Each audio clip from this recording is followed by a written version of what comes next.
Jesu Kristu ulithemba lethu nokuthula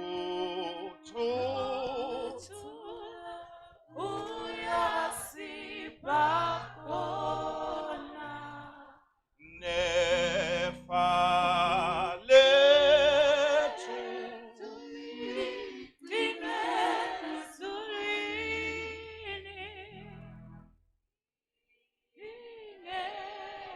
lingethintwe amasenalona. Siyanibingelela bazalwane namhlanje ebusuku egameni likaKristu Jesu Nkosi. Amen. Awu sanibonani bazalwane. Sanibonani bazalwane. Sanibonani bathandekayo.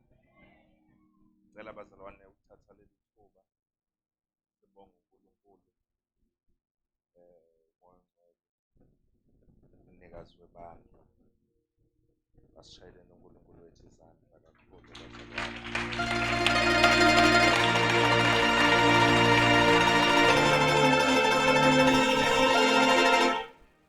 Siyathanda kakhulu ukubingelela umpostoli nomama nomndeni wabo wonke egameni likaKristu Jesu Nkosi. Ngicela sibashayeleni izandla bazalwane. Ngiyathanda bazalwane ukubingelela iy'ngcelu zonke zikaNkulunkulu nomama bakwazo abahamba nomama. Ukuthi angisho kodwa-ke ngiyabingelela iy'ngcelu zenkosi zonke egameni likaJesu. Awu kodwa sekhona abazalwane. Ngicela ukubingelela obaba bonke abakhona. Nomama bonke abakhona, abantu abasha bonke abakhona, uphathi wohlela, abahlabelelisi, abasisiza ngesawundi, ama-ushers, nonke bazalwane ngiyanibingelela egameni likaKristu Jesu Nkosi. Beka umakhelwane wakho ukuthi bakubingelela nawe makhelwane. Umbheke nalo ngapha uthi nawe makhelwane bayakubingelela. Alibonge igama lenkosi. Awu kodwa sikhona abazalwane. Angisho umpostoli ngithi siyambonga uNkulunkulu kakhulu. Thank you for ukuthi kube kuhle kuwe, kube kuhle kuNkulunkulu ukuthi usinikeze leli thuba sizoma la. Alibonge igama lenkosi. Umpostoli usho izinto ezinkulu kakhulu. Yazi kwesinye isikhathi ngake ngakusho ngelinye ilanga ngathi yazi kwesinye isikhathi ungazuza uyibuka uzobuza uthi usasho mina kodwa noma. So bazalwane, we are really humbled bazalwane. Kuyasithobisa. Iyo lento ekhulunywa uJohane mayekhuluma athi umusa phezu komusa. Kodwa sikhona abazalwane. Ngingwakamhlongo isibongo sekushiwo vele lokho. Useshilo futhi umpostoli ukuthi uNkulunkulu wangenzela umusa. Kuyenzeka nje ngibe nalo ithuba lokumemeza. Kodwa ngisuye ummemezi. Anginayo inkonzo yokumemeza. Kodwa angazi ukuthi niyangizwa abazalwane. Iyazwakala lento esishoyo. Mhlambe soyichaza ngelinye ilanga. Kodwa kuyathuka nje nami ngithuke ngiphuthuluka ngazi kusuke kwenzakale kanjani. Kodwa kahle kahle nje mase sisuke sikanjena nje sisuke sikanjena nje. Yabo? Ungazi ukuthi wena akekho emoyeni lo muntu lo uyabanda qa. Kanti ngisemoyeni lo wangempela hayi lo okudlala. Kodwa sikhona abathandekayo. So siyambonga uNkulunkulu kakhulu bafowethu. Siyambonga uNkulunkulu. uJesu yabo into kaJesu inkulu bafowethu. Into kaJesu inkulu. Into kaJesu inkulu. Kule minyaka enginayo yokuphila. uJesu wayenzela umusa impilo yami ebuncaneni bami. Useshilo umpostoli. Wayenzela umusa uNkulunkulu impilo yami ebuncaneni bami at a very tender age. wayengekho namanje namangazi mawungangibuza ukuthi wezwani akazi kodwa khona ngiyazi ukuthi ngasindiswa at that time yabo uNkulunkulu wayenzela umusa impilo yami from 1996 ngangina 13 at that time so yabona there was no hope ngoba nabantu ababengibuka bebuka wenzani mfana yabo namangazi kodwa khona now I understand lento ekhulunywa uDavid. I always say that now yabona manje mhlambe kule age nakule minyaka esengihambile now I understand ukuthi uDavid uthini mayethi akavumi ukuthi unyawo lwami lishayele. Now I understand. Now I know ukuthi uDavid uthini mayikhuluma yabo ayikho into mhlambe ongazocabanga ukuthi lo muntu kusho strong wazi ukuthi no ukuthi nje kunoNkulunkulu ongavumi yabo kunoNkulunkulu ongavumi and sikhulele lokushini sasindiswe lokushini nama angazi kanjani kodwa namanje sisahleli khona la lokushini so mawukhuluma ngento yaselokushini ukhuluma ngento engiyazi yonke ngakutshela ukuthi lapha kwakukhona ukuthi lapha sekwashintsha alibonge igama lenkosi but uNkulunkulu uthembekile ongayi akavumi bafowethu akavumi ngicela ukubona izandla zabantu abasindiswe kuleli tent sibashayeleni izandla abazalwane sibashayeleni izandla ngicela ukukhuluma mpostoli sizwa inkosi mhlamba kukuningi esizokukhuluma mhlamba abadala bazokubuka bathi nje these are the basics yabo siyasithanda ukuthi uNkulunkulu esenzele umusa singene kuleyo lokhozi siyabingelela ukhuba esangena yisa ngapha Gawozi ngaze ngixoshwe angithanda ukuxoshwa ngibona iBishop lami lingena siyabingelela kokakhuba all the way from Nkandla ibusisekile le nkosi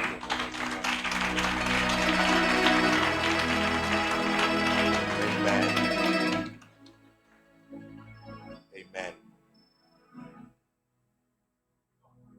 ngicela ukukhuluma bazalwane izinto nje esingayibuka njengezisekelo zokusindiswa bazalwane yazwala lesisho abathandayo yes one of izinto bafowethu singakafundisi lenkosi uNkulunkulu angilekelele ngazo noma ngilekelele ngayo is to understand into yefoundation ngoba once you understand foundation mawuke waqonda into yesisekelo ngeke uzibe nankinga angifani nomakhathini umakhi mina ngisumakhi kodwa isisekelo ngiyakwazi ukusibona ukuthi lesi ngathi kutshekile lapha akudingeki ukuthi ngize ngibe umakhi ukuze ngibone isisekelo yabo akudingeki ukuthi ngize ngibe umakhi ukuze ngibone ukuthi kuzokwakhiwa urondo la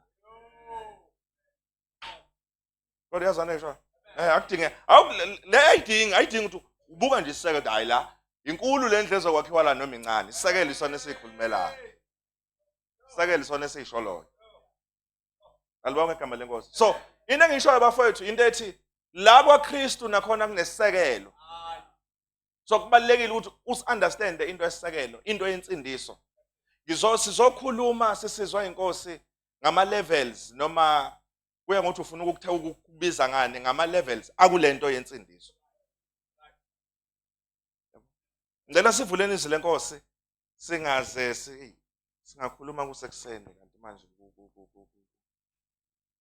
yahlupha ukubiza othisha emvuselelweni incwadi yabahluleli chapter number 9 ilona verse engicela silifunde abathandekayo mhlambe uNkulunkulu asilekelele singafunda amavesi amaningi asifunde incwadi yabahluleli chapter 9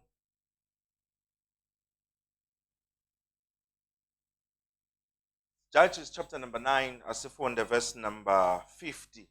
Siyeni ku verse number 53. Ke sikhulume ngento yeyisekelo zensindiso. Abahlule chapter 9 verse 50 to 53. Yes.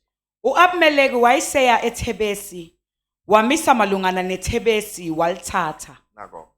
Kepha phakathi komuzi wawukhona umbhoshongo oqinileyo. Kwakukhona ini bazalwane? Umbhoshongo oqinileyo. Hayi sikhuluma kwakukhona ini bazalwane? Kwakukhona umbhoshongo oqinileyo. Yebo. Babalekela khona bonke abesilisa nabesifazane. Kulo mbhoshongo kwabalekela lonke uhlobo lomuntu ongalicabanga. Kwabalekela khona abesilisa, kwabalekela nabesifazane. Babalekela kulo mbhoshongo. Bahujwa u-Abimeleki ngemuva. Alibonge igama lenkosi. Amen. Yebo. Nabo bonke abomuzi Nako ke yebo. bazivalela phakathi. Nazo. Benyukela ophahleni Banyukela lombhoshongo. ophahleni lombhoshongo yebo. U-Abimeleki wafika embhoshongweni.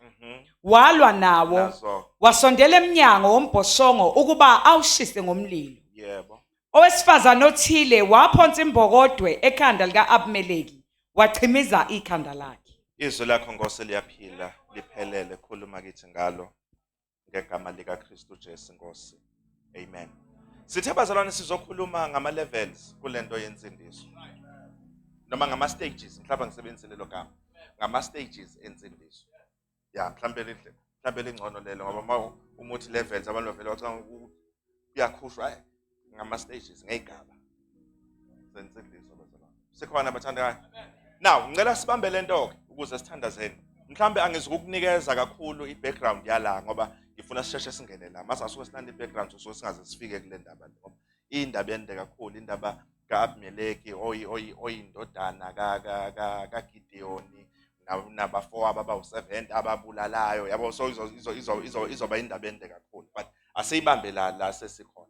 uAbimeleki uyayibeka yena ukuthi abe inkosi. So uma eyibeka ukuthi abe inkosi ubulala abafowabo.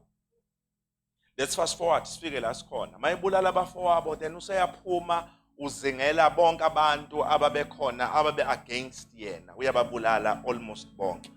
Before afike la uke waqala kwelinye idolobha nakhona kwakunombhoshongo wakhona. Sazwana bazalwane. Nakhona mafunda ama verses up before la wesiwafundile nakhona bekunombhoshongo wakhona.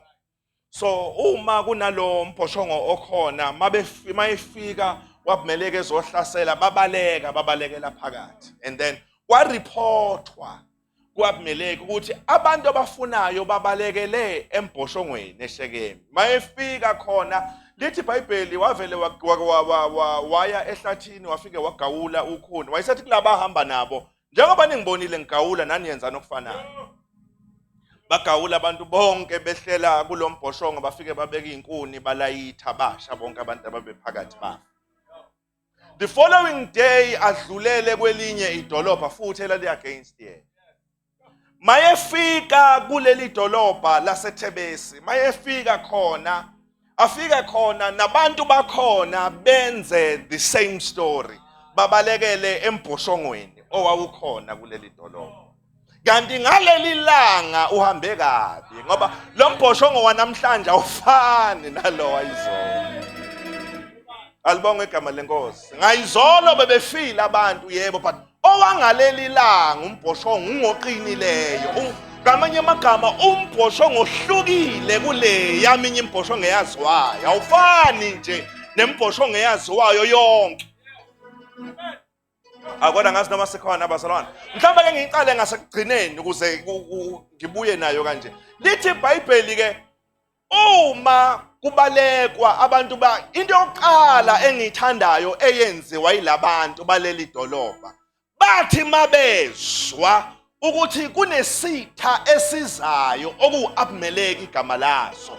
Lithi iBhayibheli bonke abesilisa nabesifazane babalekela embhoshongweni nabantu bonke bomuzi.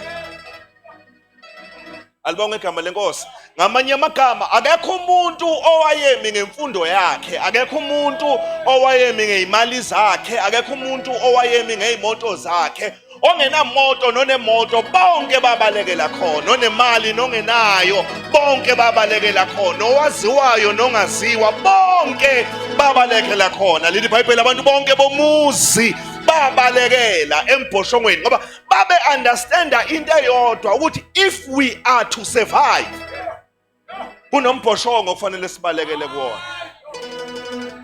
Babeqonda into ethi uma kuwukuthi ngempela sizosinda kunombhoshongo kufanele sibalekele kuwona. Ungathi babekhulumisene bathi bafowethu thina sinawo amandla okuyivikela njengamanje, thina sanawo amandla le isingaphekwa amandla ethu, sekudingeka umbhoshongo onamandla.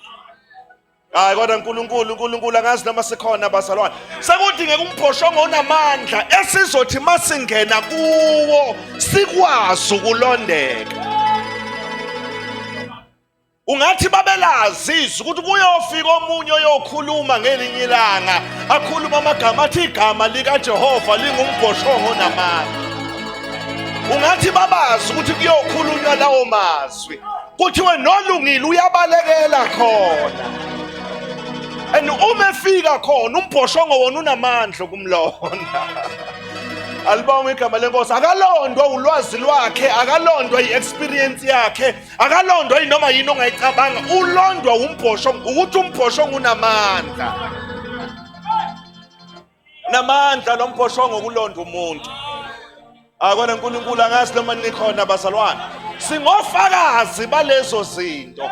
Njengoba usibona la asizile ukuzokhuluma inganekwane noyonke into ongayicabanga, sizofakazela leyo nto ukuthi kunombhoshongo onamandla. Alibonge igama lenkosi. Njengoba umpostoli emelana nabazalwane bonke bemile la, sizofakazela bona ukuthi lo Jesu abamshumayelayo uye lo Jesu olonda ukuphila kwethu. Singofakazi balezo zinto. Asiphili ngoba siyiphethe kahle. No, it's not about ukuyiphatha kahle nongayiphathi kahle. It's about ukuthi umbhoshongo unamandla.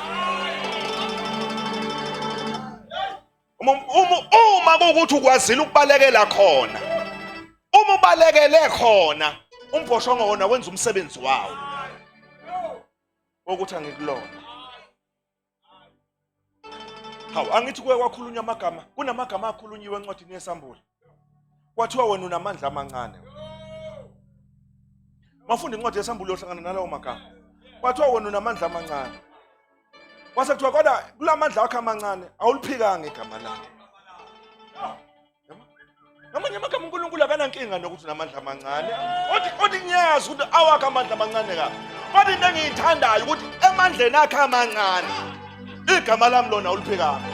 Abesethi ngoba uliphikanga igama lami, ngosuku lokulingwa oliyokwehlela umhlaba wonke nami ngiyokulona. Nami ngiyokulona. Into yakwenza ngikulonde ukuthi awuliphikanga igama lami emandleni akho amancane. Alibonge igama lenkosi. So ke lithi iBhayibheli babalekela khona abesilisa nabesifazane. Asiyaqala indaba sizobuya kuyona. Lithi iBhayibheli wafika kunalawa magama. Ngicela ungiphindele uverse number 52. Sizobuya ku51. Okay. Sivele into ethi 52, yebo mfowethu. uAbimeleki wafika embhoshongweni. Nako yebo. Walwa nawo. Nako wafika embhoshongweni. Wenze njani bazalwane? Kahle kahle ufuna labantu abaphakathi. Kodwa manje lo mbhoshongo indlela okukhulunywa ngawo. Uyabona indlela lo owayibhala le ndaba wayengayibhali ezifu umbhoshongo yindonga. Wayeyibhala ezifu umbhoshongo umuntu. Kodwa sekhona wayeyibhala as if lo mbhoshongo umuntu. That is why esebenzisa amagama athi walwa nawo. Yena intention kaAbimeleki yilabantu. Kodwa manje akakwazi ukungena kulabantu. ngoba nawu lo mbhoshongo. So manje uyithola elwa nombhoshongo, and manje mayalwa nalo mbhoshongo ngeke azawine.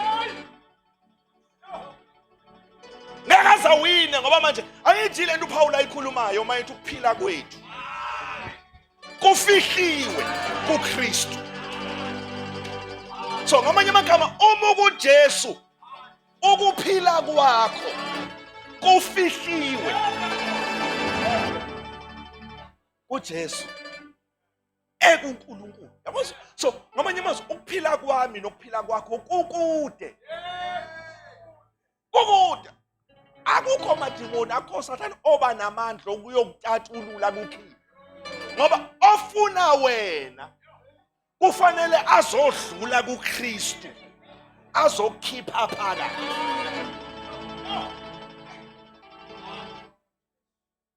Angithi yona into ekhulunywa okhulumayo. In fact ekhulunywa uNkulunkulu kopho othinta nini othinta inhlambi yeso lawo. Why? Yingoba ukuphila kwethu kufihliwe. Phila kwethu kufihliwe. If you are in Christ, yazi ukuphila kwakho kufihliwe. Awusafani na izolo. Kodwa uNkulunkulu angazi noma nyangeza. Awusafani nakuthanda. That is why kubalekile uma ukuKristu, know your position kuKristu. Ngoba lento yongayazi position yakho iyona lento ekwenza udestroyeke kalula, ushayeke kalula. That is why uNkulunkulu wakwakhuluma amagama wathi abantu bami babhujiswa ukungazi. Know your position kuKristu. Kodwa angazi ukuthi sikhona bazalwane. Yes. Know your position kuKristu. Ngoba izolo yebo izimpi bezingihlasela ngihlasela nangakusasa ngisazohlaseleka. But now sekunomehluko. Because izimpi maziza kimi fanele ziyodlula kuKristu. Kunevesi eBhayibhelini, londani niqonde isitha senu uSathane. Uhambe bona njengebhubesi efuna ngamgwini. Ngike angisoy umuntu ovame ukubuka lama channel enature and what. But ngake ngaqondana nenye into, I think ngangiyifunda if I'm not mistaken. Uthi lo bhalayo, it has been proven, uproviwe ukuthi ibhubesi akusona isilwane esinejubane ngaleyo nto. Kunezilwane ezinejubane kubhubesi. Asinaso isipili. But still siregardwa as the lion of the jungle. Isona esiphethe lapha ehlathini. Number 2, ibhubesi alinawo amandla. Kunezilwane ezinamandla ukudlula ibhubesi.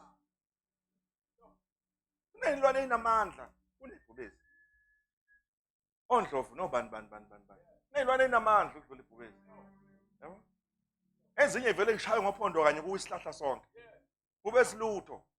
Baleka liyoshona. But still ibhubesi libalwa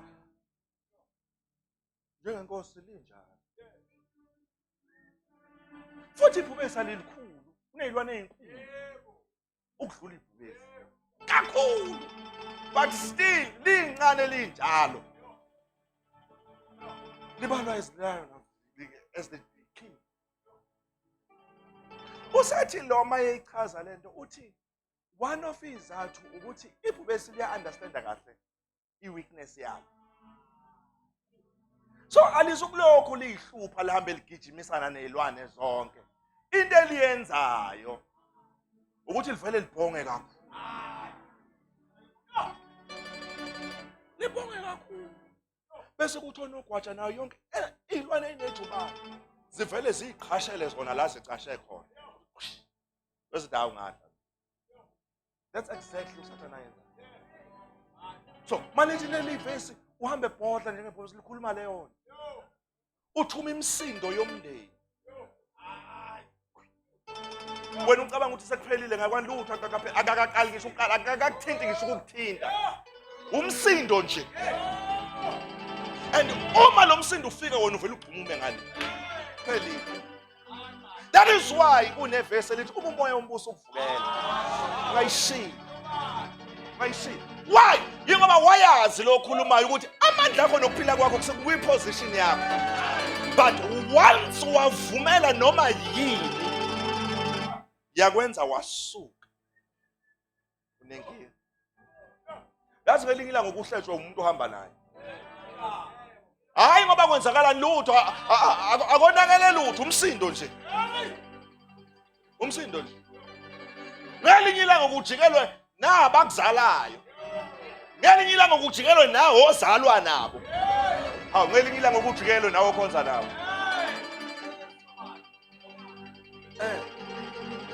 Hayi mangakasikhuleka uyokubona ngelinye ilanga. Khuleka uyokubona ngelinye ilanga. It's part of the journey. Yes, khuleka. Sonke sadlula lapho. Futhi sisazodlula lapho. Now yes. Kodwa sikhona bazalwane. It's part of the journey. Imsindo yonke le efuna ukukwenza ukuthi usuke endaweni yakho. Ngoba the devil understands ukuthi once wasuka kwiposition yakho yila khona ekwazi ukuthola kahle khona. Abuza makhelwane wakho ukuthi kodwa uyazi makhelwane.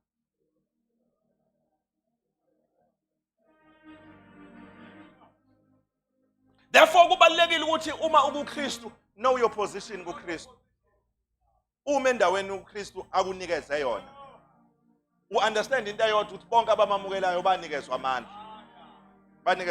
Banikezwa ilungelo. Banikezwa in authority.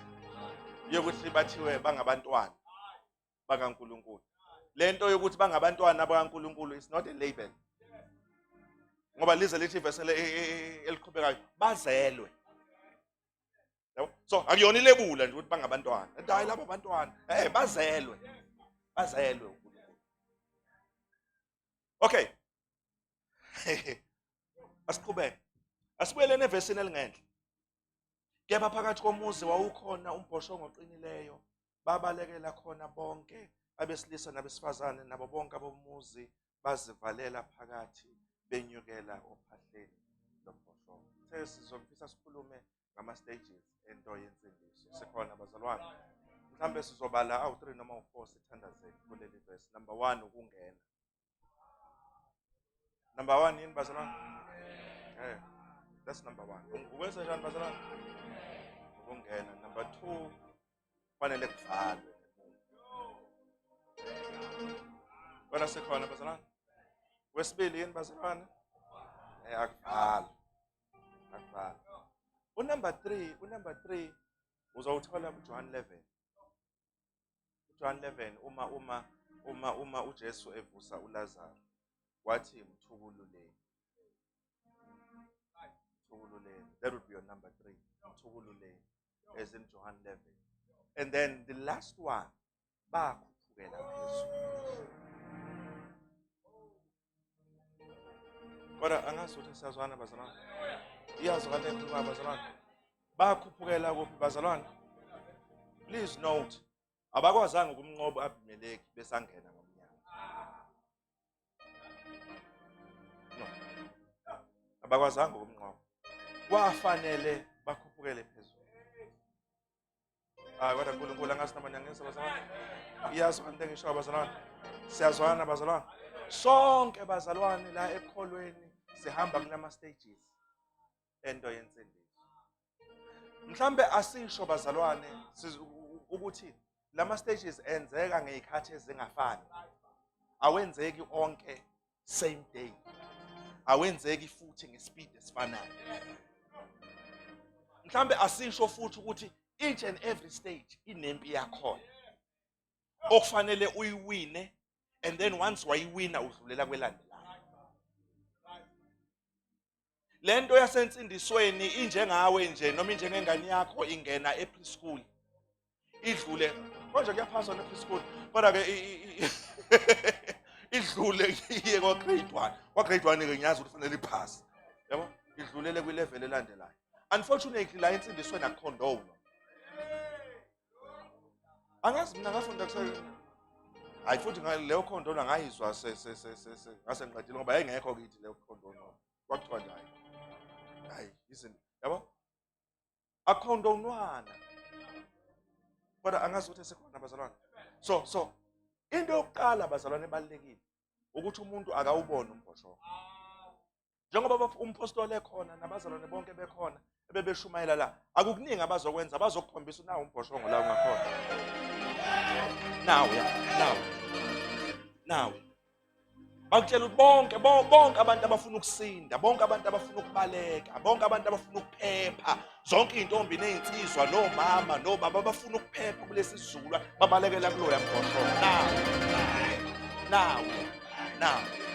Now akwada ngasi noma ngizwa bazalwane bonke yabona umsebenzi wabo awumningi kakhulu. Bonke abantu abebemla umsebenzi wabo awumningi kakhulu ukuthi bakukhombise nawo umbhoshongo. Ukunje kuphela kushiwo ngeindlela ezahlukene kodwa khona ekugcineni kosuku umyalezo uwodwa nawo umbhoshongo lokumile futhi into engiyithanda ngaloya mbhoshongo ukuthi umnyango wakho uvulekile. Umnyango waloya mbhoshongo uvulekile, ulinde nje umuntu ukuthi athi nawo umbhoshongo, athi mina sangizwile kuthiwa nawo umbhoshongo nami ngiyongena. Alibonge igama lenkosi. So into yensindiso la iqala khona, iqala ekuthenini umuntu aka-identify umbhoshongo abalekele khona. Maye balekela khona angagcini ngokubalekela khona angene. Ngoba enye inkinga eyenzakalayo bafundisi bami ukuthi abanye bayafika bangangeni. Kodwa uNkulunkulu angazi noma ngizwa babekhona nje, abekhona ngesonto ukhona, sine conference ukhona, yabo sine convention sinani ukhona, thina national conference ukhona, uno provincial unani ukhona, akalova kenzi lutho kodwa kangenile ulaka khona. Kodwa uNkulunkulu anilwazi lolo hlobo noma lwazi wayimphela. Abanye xabhashe size sibe nebhadi, no hayi angathi siba nebhadi, size senze inkinga yokuthi sibanikeze ikhulu kanti kangenile. Ningaze umuntu ongaze la ngelilodwa la ngazangena. So into yokuqala ukuthi umuntu akenze njani bazalwane? Hayi uJesu wake wayikhuluma le ngiyisango lokungena. uJesu wayisho. uJesu wayisho la mina ngiyisango lokungena. And akangagcina ngokuthi ngiyisango. Wathi kuyangena. Wathi kuyangena. Ngoba mhlawumbe wagcina ngokuthi athi ngiyisango. Sasogcina silebule ukuthi nanti isango. Kodwa wathi lutho kuyangena. Wonke umuntu ufanele angene. Ngamanye amagama kwaJesu akujoyinwa. Siyalijoyina isonto kulungile. Ayike inkinga lapho. Nelami liyajoyinwa, nelakho liyajoyinwa. Ayike inkinga lapho. Kodwa kahle kwaKristu kuyangenwa. Futhi kungenwa ngesango. Buka kuJesu uthini? Ngoba uJesu uyayazi lento ukuthi la kwa ensindisweni kunezigaba zakhona. Uthi uJesu umuntu ufika ngene. Angagcini ngokungena. Aphume. Kodwa ngasemela ngizwa mayethi uyaphuma akasho ukuthi ujika aphindele emuva. Cha. Uthi uyangena. Aphumele ngani? Bese efumana idlelo. Akaqali ngedlelo.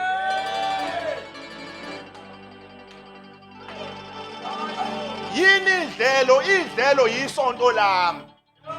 Anginambi nginesonto lami. Nawu nesonto lami. Lidlelo ila sidla khona. Yabona njengoba kuzofika isonto kuziphasika kuzayini. Hayi siyodla. Esontweni lakho nawe uyodla nami idlelo le. Akuqalwa ngedlelo. Usuku unebhadi elikhulu uzobambelela edlelweni kanti awukangeni. Kodwa ngasinamana ngizwa bazalwane. Okay. So ke iBhayibheli lithi ke bangena kulomnyango. Yimi engithi bangena ngoba iBhayibheli sibathola sebevala. Kodwa obviously abavalanga abawukwazi ukuvala ungangenile phela. Phela ngaphandle mawuzodonsa umnyango uvalele ngaphandle. So bona ngoba bavala bengaphakathi, it means bangena. Kodwa ngathi namanje ngezana. Impi yokuqala umuntu ofanele ayiwine ukuze angene, i-pride.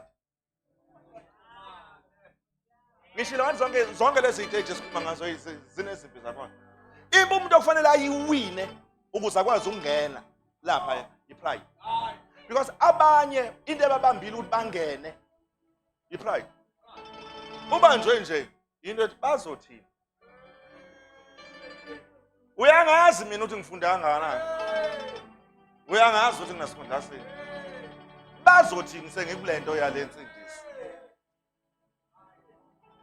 Bazothini ngathi ngiyabuka. Sengihamba nompostoli umbuyazi.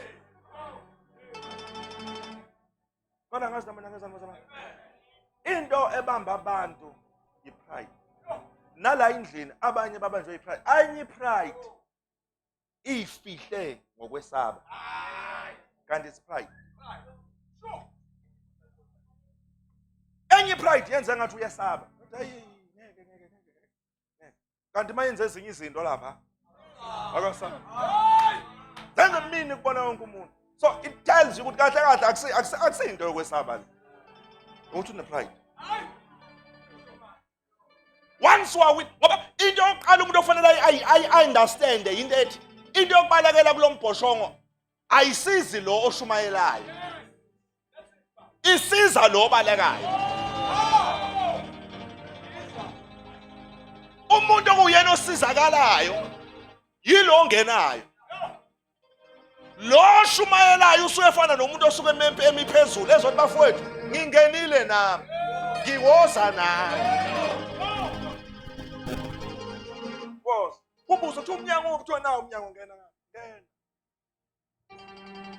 Alibonge igama lenkosi. That is stage number 1. Angeke. Yiyo le kuthi ukhona nofuna uJesu phakamise isandla sakhe.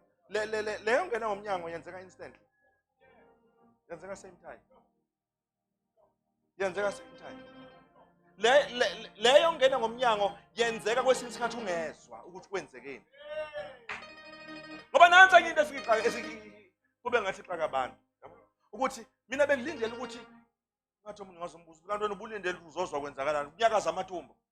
Ubulindele ukuthi uzokwenzakalani. Ngoba it's a matter of ukuphakamisa isandla ukuthi ngiyamamukela uJesu ngenkosi nomsindisi. But still mawuphuma. Wathi umunye nyalo ngizwa ngisafana nje njengoba bengiqalile. Yebo uyafana. Kusafana nje inqondo yakhe as time goes on. Yila khona lento isetshenzwa. Yila lento yakhiwa uzuyibona. Kuthi kahle yazi lesa sinqumo lesiyana siyaphila. Kodwa sikhona abazalwane. So ke uyangena ngomnyango. Mayeqeda ukungena ngomnyango. Kubalekile ukuthi akavali ngemumva kwakhe. Kodwa ngathi namanje ngizozama. Akavale kubazalwane. Why fanele avale? Ingenxa yokuthi ingemumva liphethe izolo lakhe. Ingemumva liphethe uconnection wonke wakhe wayizolo. Ingemumva liphethe yonke into yakhe. So imistake enkulu ongayenza ensindisweni uma ungena ensindisweni ukungena ensindisweni ungafuni ukuvala umnyango wayizolo.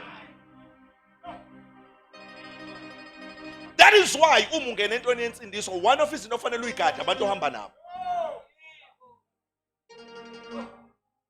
One of izinto ofanele uyigade abantu ohamba nabo.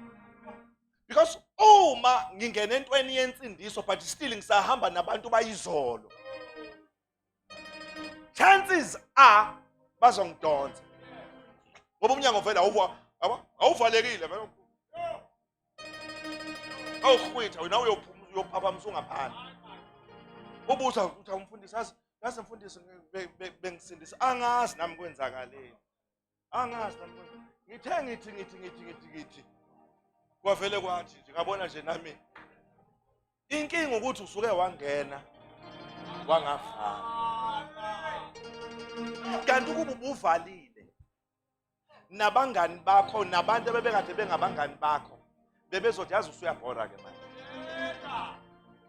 ukuba ubuvalile bonke connection obukade unabo bebezonqamuka. Ukuba ubuvalile zonke izinto ezikukhumbuza imumva lakho bezizoyinqamukela zona. In fact, azinqamukeli zona, zinqanyulwa uwe. Kodwa ngathi noma ngezana umuntu okuyena okusofanele athathe a leadership role ekunqamuleni izinto zayizolo uwe. Ngoba umuntu okuyena owazi indlela ayihambayo uwe. Andlela ezomambayo. So, umuntu ofanele anqamule izinto zayizolo uwe. Uwe. Ukuze ukwazi ukuphuma. Kodwa ngathi noma ngezana iyazi ngale nto mabasala. Kulento yensindiso yazi uzoshintshe nabantu ohamba nabo, uzoshintshe ngisho ama-channel owabuka ku-TV, uzoshintshe ngisho izinto oyilalelayo, ushintsha yonke into. Ushintsha yonke into. Khumbula. Yonke into esiyizwayo iyayishintsha ingqondo yakho. Kodwa ngathi noma ngezana. Layelani bazalwane, layelani. Uma usindiswa umphefumulo wakho yasinda umpostoli wakhuluma la ngomphefumulo nomoya nomzimba. Uma usindiswa your spirit man iyavuswa. But ingqondo yakho, le okuyona othatha ngayo ama decisions ayisindiswa. Ingqondo ayisindiswa. That is why wathi uPaul mayekhuluma kwabase Roma chapter 12 ayiguqulwe. Ingqondo yakho iyasetshenzwa, iyaguqulwa. Ufanele uyisebenze ingqondo. Kodwa ngathi noma ngizwa bazalwane. Nampo shenge bazokutshela. Bathi a machine is never wrong. Basho njalo umuntu. What machine is never wrong. What once wa type whatever, kwakhipha i-answer wrong. Akuwona umshini wrong. Shena wakamba manga. Umuntu uyena wrong, yilo faka information. A machine is never wrong. Same as your mind. Ingqondo yakho isebenza ngendlela efanayo. Kufanele kube nomuntu ofeed information. Kufanele kube nomuntu ofeedayo. And once you feed information, it's the information ozoyithola out. Awukwazi ngathi noma ngizwa. Uma ingqondo yakho uyifeeda izwi. Information oyithola out yile oyifeed ingqondo yakho. Lento ihamba iziyofika ngisho emaphusheni owaphuphayo. Ngoba amaphupho amaningi esiwaphuphayo yinto efeedwe engqondweni yethu. In most cases. Angisuye umuntu ovama ukubuka ama-movie kodwa kuyenzeka ngiwabuke. Yabo, mangibe nethuba nje ngingazi ngizokwenzani kuyenzeka ngigcine ngwabukile lelo langa lisegcina. Kodwa egcineni ngosuku ngigcina umuntu ezingaze ngasiwaste isikhathi sami. So, kodwa ngiyazi ngalelo langa mangibuka ama-movie awu-3 awu-4 abawu-5. Lo ngothi ngilala into engoyiphupha ngalelo langa.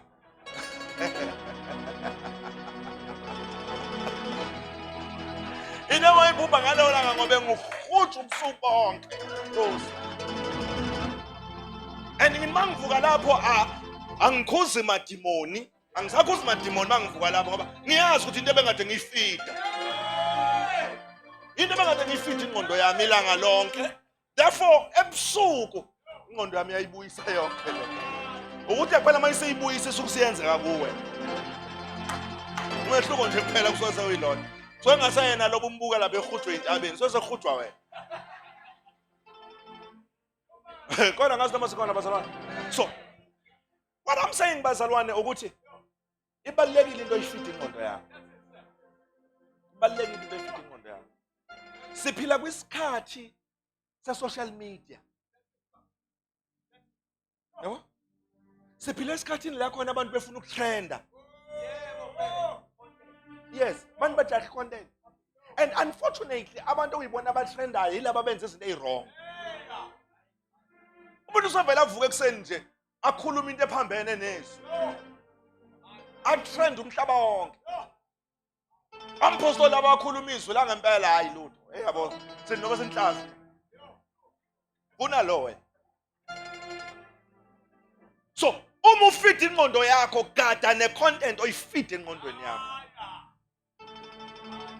Ngoba lento ihamba izifike la ekuthenini akubona bonke abantu okufanele ubalandele. Kodwa uNkulunkulu akasilomana ngezandla. Yes. Angithi mina hlala esontweni lakho no. Kodwa ngithi akubona bonke, especially kulesi sikhathi esiphila kusona. Akubona bonke abantu okufanele ubalandele. I always say, yes. Lake lathi ivesi ngeliya. Yazi uJesu wakwakhuluma enye into. Yazi uJesu vela khuluma into eyisimanga. Wathi uJesu niyobazi ngey'thelo zakho. Iproblem yethu nansi. Thina sifuna ukubazi ngento abayikhulumayo. Thina sifuna ukubazi ngefame yabo. Kanti uthi that's why silimala kalula kangaka because sifuna ukubazi ngokuthi badume kangakanani. Sifuna ukubazi ngokuthi banamalini. Sifuna ukubazi ngokuthi bavela kumaphi amathanga. Kanti uJesu uthe no. Ani ukubazi ngayo yonke lona. Nina bhekani izithelo. Bhekani izithelo. Ngamanye amagama sithi ya siyakuzwa mhlongo ya uyakhuluma ya no right. Izwi li right. Kodwa ke sasiyakubuka ke manje. Sifuna ukubuka isithelo ke manje. Why? It's because isithelo aswaqamba. Isithelo aswaqamba. Aswaqamba. Namhlanje bengisebenzela kwenye iklinik ngapha la sisebenza khona emakhaya. Ngishisela ngabantu bayindaba. Kunezihlahla ke eziningi ezitshaliwe kule klinik. Sesimile ke silinda abanye baqede bese siyahamba. Ngibuka kunezihlahla zekalapha. Sangithi mina ulemula lo bavumelane yebo. Ngithi mina ukhona nangakithi lapho. Awunawo amaqabunga.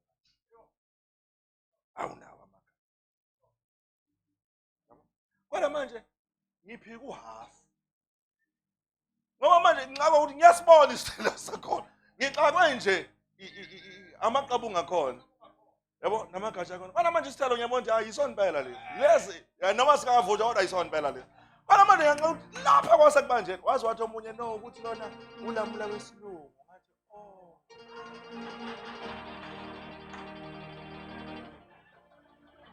Ngathi Yabo wathi hayi nakithi ukhona ulamula okanje owesilungu lo. Awufanani nalo wena. Ngathi mina okay. Uthi I know ukuthi bese ngixakekile ngoba ngiyawazi nangakithi. Awu nje. Yabo? Kodwa manje isithelo ngiyabona ayiso. Alibonge igama lenkosi. Isithelo asiwaqamba amanga bafowethu. Uma ufuna ukwazi ukuthi umuntu uyakholwa, ubuka isithelo. Isithelo akudingeki ukuthi ngize ngazi ukuthi yini eyatshalwa la. Ngibuka izithelo umntayi. Ubanana loyo. Ukuthi lokho, ukuthi izithelo ayaqamba amanga. Alibonge igama lenkosi. So, bangena benze njani bazalwane? Bavala. Benze njani bazalwane? Yes, bavala. Again I repeat. Ivali into ayizona, izokulimaza. Ivali bafethu, ivali. Izokulimaza. Yabo? Lento yethu yokufuna ukuba relevant izosilimaza. Yabo? Lento yethu yokukholwa kodwa manje ngiyakuthanda ngiyafuna ukukholwa but ngiyafuna nalaba ya. Bangangixwayi. Mangifika kubona izokulimaza. Izokulimaza. Ivumele nje ngoba lento yokukholwa vele by nature iyakuhlukisa. But so ivumele nje. Ivumele. Ngoba ngesikhathi sikuhlukisa yila uzoyibona khona. Uthi kahle lento iyaphila. Alibonge igama lenkosi.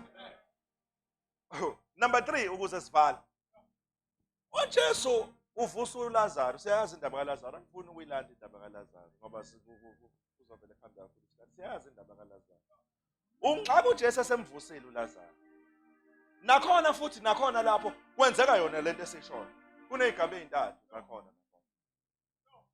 Ngoba lento yensindiso boyigada. uJesu ufike uyamvusa uLazaro. That is stage number 1. Sifana naso lesongena. Uyamvusa. Mayesemvusile ukhuluma amagama. Hayi kuLazaro. Awashiwo kuLazaro. Kodwa uNkulunkulu angazi noma ngiyangizwa bazalwane. Ngicela ukukhuluma bazalwane ngihlale phansi. Lamagama wakhulunywa kuLazaro. Akhulunywa kulaba ababekhona uLazaro evuswa. Okungenzeka ukuthi futhi abanye babeyiphathe and yokugoqwa kaLazaro. Kungenzeka futhi ukuthi nabanye babeyiphathe and yokungcwatshwa kaLazaro. Neyombiwa komgodi wakhe asikwazi. But nevertheless babekhona uLazaro evuswa. uJesu ubanikeza an instruction. Uthi mthukululeni. Mthukululeni. Ngamanye amagama mqaqeni. Kodwa ngazi noma ngiyangizwa. One of the stages ezibalulekile umzalwane ofanele adlule kuzo istage sokuqaqwa. Uthukululwa ngani umuntu? Ngezwi lenkosi. Ayikho into enamandla okuqaqa umuntu ezintweni zakhe njengezwi likaNkulunkulu. Izwi likaNkulunkulu linamandla okukhipha noma usuwabambeka iminyaka emingaki, izwi linamandla okukhipha. Okwami nokwethu thina sonke njengabashumayeli ukuthi sizokuqaqa, sizokuthukulula. Ngamanye ngamagama alula sikukhipha amabhandisho okufa, sikhipha amabhandisho esono.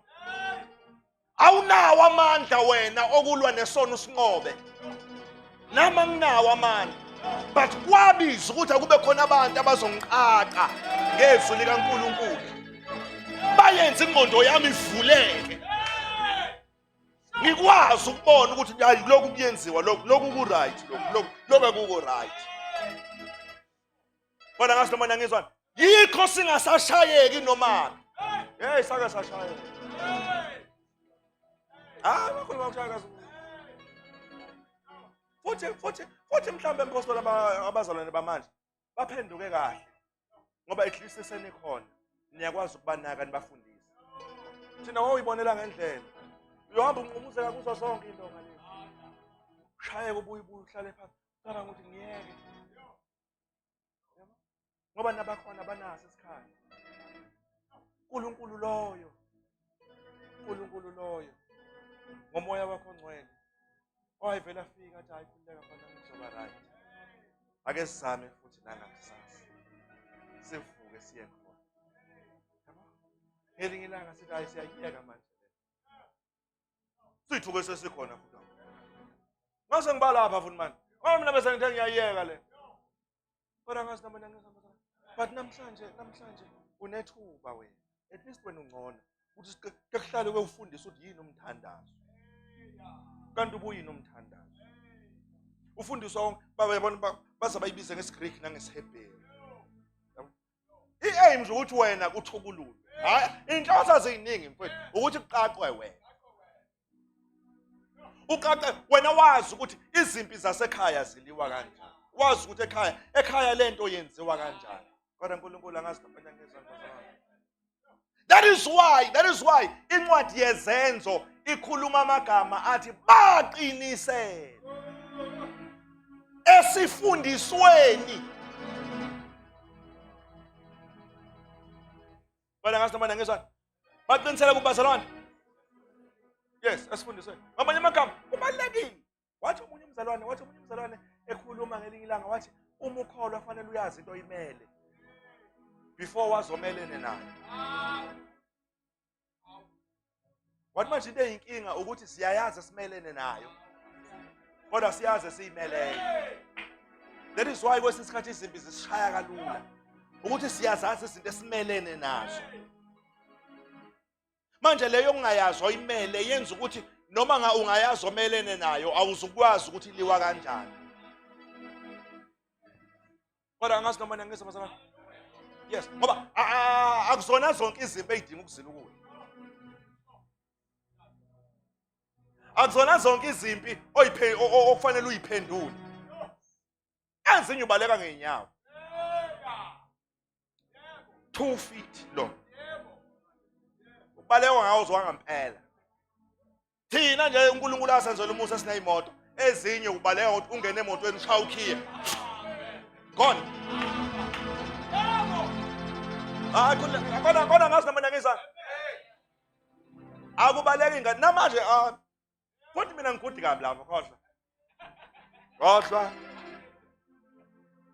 Yabona nginganga understand ukuthi kwenzakalani. Nganga understand ukuthi kwenzakalani uyabona ke manje la. Hayi angisaboni kahle. Uma ngene emotweni. Gone. Ende kuyangisiza. Kuyangilekelela.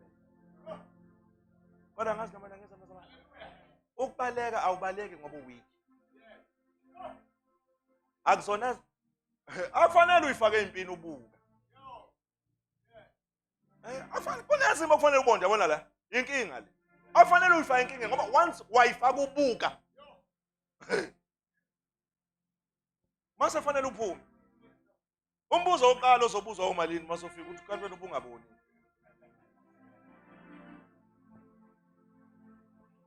Kodwa angazi noma ngizama sifethu. So, ibalulekile into esifundiswa. Angifuni ukuya kuleli verse kodwa I'm tempted ukuthi ngiye kulona. Kule chapter esifundile. uAbimeleki ubulale abafowabo abawu-70 70 ubulale abafowabo abawu-70 bese lithi iBhayibheli wababulala etsheni elilodwa. Same chapter mawuyifunda nje uzothola lelo verse. Wababulala etsheni elilodwa. Ayikho into evele ifike ngihlukumeze njengaleyo.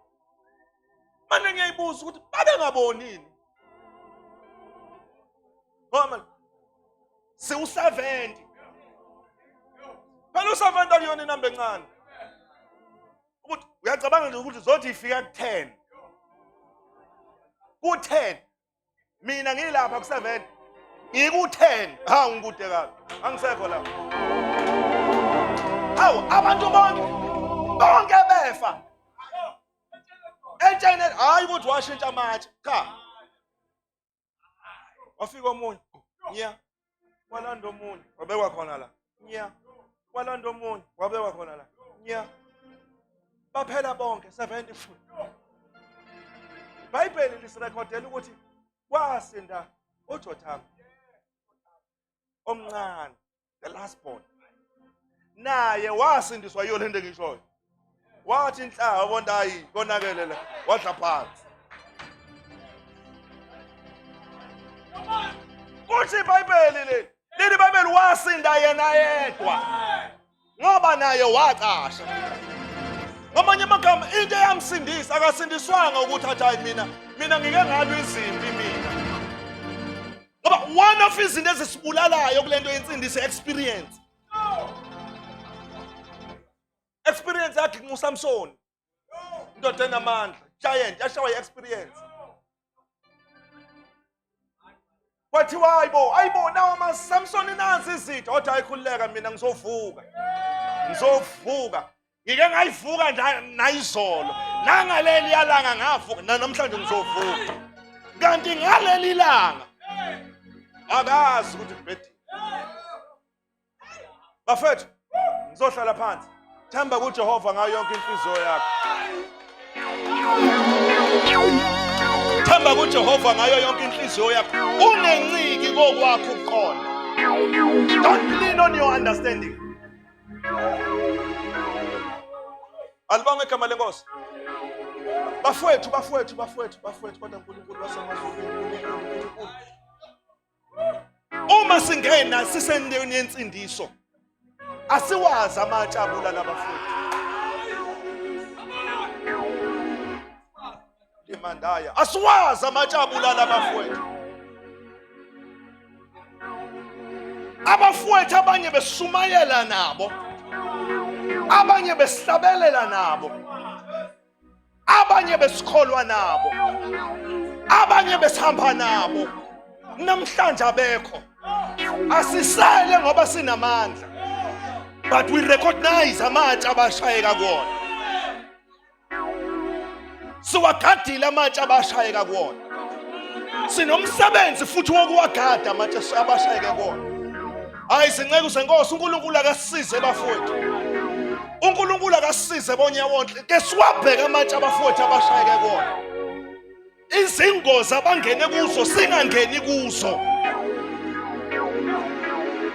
Ngoba uma nathi sike sangena kuzo siyofana nalabantu abashayeke etsheni elilodwa. Bewusebenza. And for your information, bana uNkulunkulu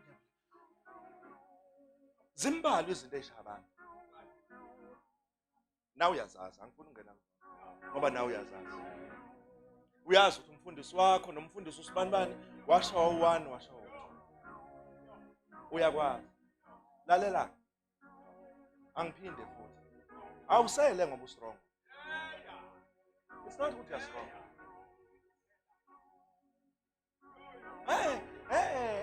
Ukuthi thina abazalwane kwesinye isikhathi sinalento yokuthi sithi no ushayekile lo mfundisi lwana ukuthi vele ubebathanda abantu besifana. No. Ungayi lapho ngoba mawuke waya lapho awuzuphuma. Ungayi lapho kanti uye lapho. Awusele ngoba unamandla. Awusele ngoba ustrong. Awusele ngoba uright.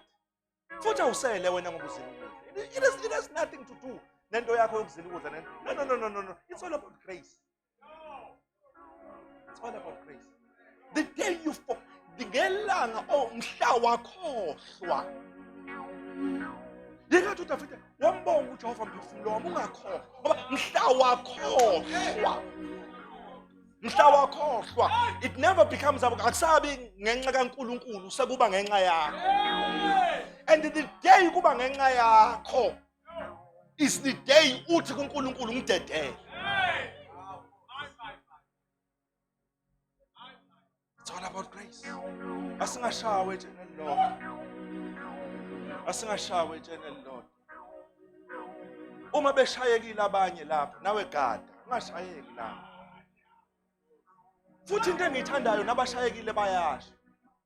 Yazi into engiyithanda ngabantu abashayekile bayakutshela ukuthi yazi lapha unetshe lapha. Angihamba imvuselelo ngumshumayelo wemvuselelo but leliyathi.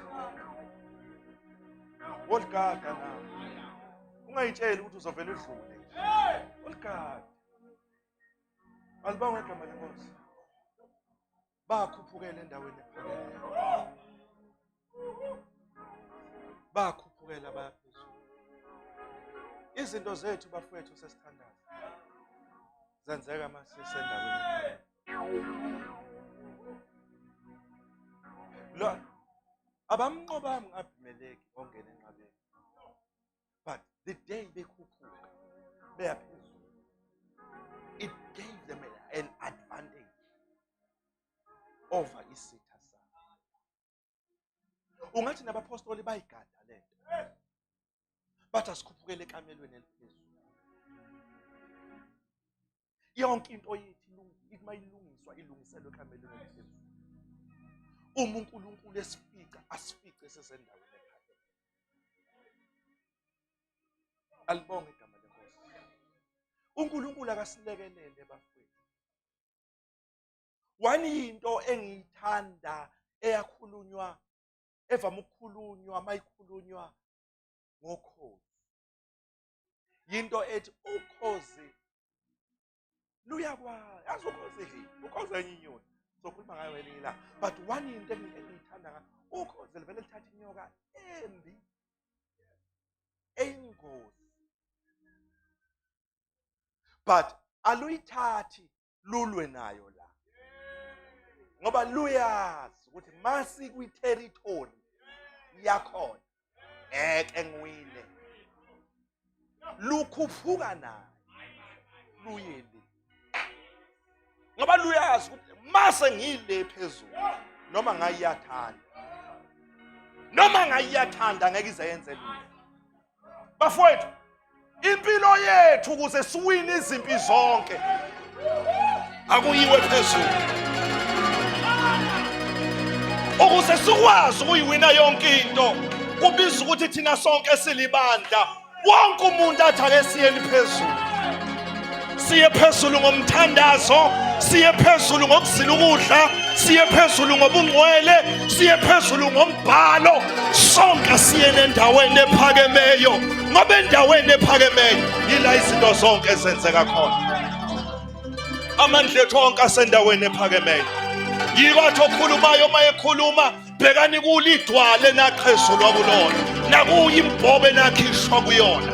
Alibonge igama lenkosi, ngoba kulelo dwala yila amandla ethu ekhona. Uthi uDaniel mayeyikhuluma lento, uthi ngalibona idwala liphezulwa phezulu, lingaqhezulwanga ngazandla zamuntu. Lehla lagcwalisa umhlaba. Uthi mali ugcwalisa umhlaba lakhula. Uthi ngasabathe lakhula la ugcwalisa umhlaba. Bafowethu asiyeni phezulu. Izimpi zakho uyoyiwina ngokuthi ukhuphuke phezulu. Izinto zonke zakho uzoyiwina ngokuthi ukhuphuke uye phezulu. Ungalwi kwilevel yesitha. Ungalwi kwilevel yesitha. Rise above the situation. Ungalwi kwilevel yesitha. Ungalwi laba kulwisa khona. Yiya kwilevel ephakemeyo. Pastor.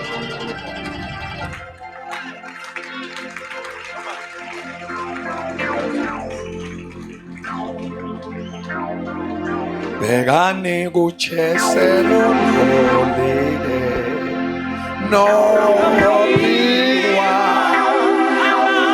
amanda Jesuna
sithandaze namhlanje mase sikhuleka.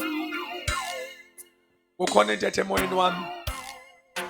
Ngizwe umuntu othi la emoyeni wakhe, yazi ngathi ilanga lokungena embhoshongweni. Abimeleki usemva kwakho mfowethu. Indlela zonke. Kodwa nayo indawo yokubalekela. Indaba isamile noma ingena ngesifundiso. Ushilo umoya ingcwele ngoNjomane wathi noma iqhamuka ngayindlela zonke kodwa ikhomba umbhoshongo egcineni. Silethe ithawa. Mawungangena namhlanje, I'm promising you. Abimeleki uzoyeka ukulwa nawe, uzolwa nombhoshongo. Zonke izimpi izophelela embhoshongweni. Khona umuntu ongathandaza nani namhlanje othi impostoli ngiyezwa ukuthi ilanga lami lokungena leli. Umnyango uvuliwe. Vulela bonke, uvulela amantombazana omama obaba.